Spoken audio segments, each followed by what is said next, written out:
بسم الله الرحمن الرحيم جمهورية فدرالك الصومالية باشا علماء آل فقيه ورصحافدات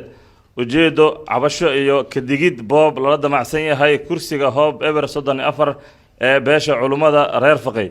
cadaalad raagtay waa nooc ka mid ah dulumka maanta ay tahay talaado taariikhdan ku beegan tahay 15 Febraayo 2022 waxaa shir isugu yimid culimada nabadoonnada aqoon-yahanada waxgaradka haweenka iyo dhalinyarada beesha culimada reer faqih waxaa kulanka lagu falanqeeyay dhibaatooyinka ku gadaaman isu diyaarinta doorashooyinka kuraasta beelaha banaadiriga gaar ahaan kursiga beesha culimada ee reer faqih oo ah hoob eber 34 haddii aanu nahay beesha culimada reer faqih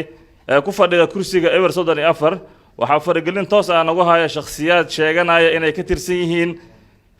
xafiisyada sare ee qaranka kuwaas oo adeegsanaya qaar ka mid ah guddiga doorashooyinka ee banaadiriga isla markaana u sameeyay warqad aqoonsi ID odayaal been abuur ah oo gacan ku rimisa ujeedadooduna tahay xulista ergo ay doonayaan inay ku boobaan kursiga beesha culimada ee reer faqih haddaba culimada reer faqih waxay cambaareynayaan falkan sharci darrada ah ee xambaarsan boobka iyo dhaca kursiga beesha oo ah hoob eber 34 kaas oo salka ku haya miskiin baa miskala fuulo leh waxaa sidoo kale ayadoo la adeegsanayo qaar ka mid ah guddiga doorashooyinka banaadiriga oo la og yahay sida ay ku yimaadeen iyo ujeedada loo keensaday oo ah in la musuqmaasuqo oo la furo kursiga culimada reer faqih oo kursi lama taabtaan ah kana dhex ah beelaha banaadiriga si gaar ah beesha culimada reer faqih kana mid ah kuraastii hore loogu soo tartamay sida la og yahay Soomaaliya waxay wax ku qaybsataa ama ay hore ugu qaybsatay hanaanka 4.5 kaas oo micnaheedu yahay awood qaybsiga qabaa'ilka Soomaaliyeed ee ka kooban 275 kursi ee golaha shacabka Jamhuuriyadda Federaalka Soomaaliya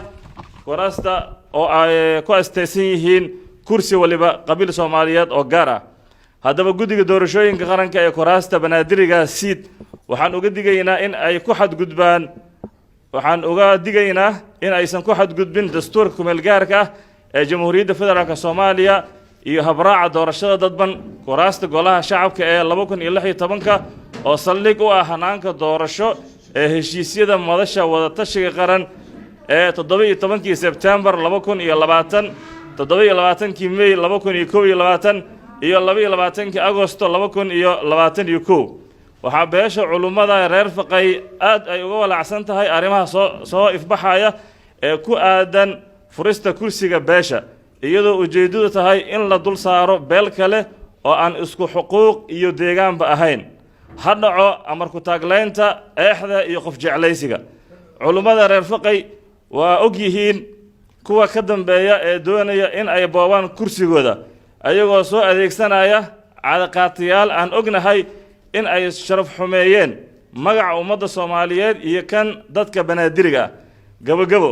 ra'iisul wasaaraha Jamhuuriyadda Federaalka Soomaaliya Maxamed Xuseen Roble beesha culimada reer faqih waxay ka codsanayaan in aad soo farageliso arrimaha aan soo xusnay adigoo fulinaya balanqaadkii ahaa doorasho xor iyo xalaal oo daahfuran mudan ra'iisul wasaare ayadoo laga fogaanayo saaxiib iyo nin jeclaysi waxaan kaloo ka codsanaynaa in aad wax ka qabato shakhsiyaadka noo sheeganaya xigsi iyo awood qabiil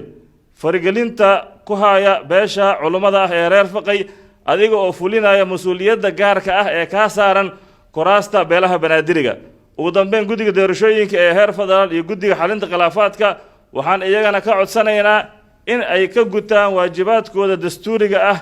ee kaga aadan arrimaha doorashooyinka iyo waxyaabaha ka dhacaya hoostooda wabillahi tawfiiq.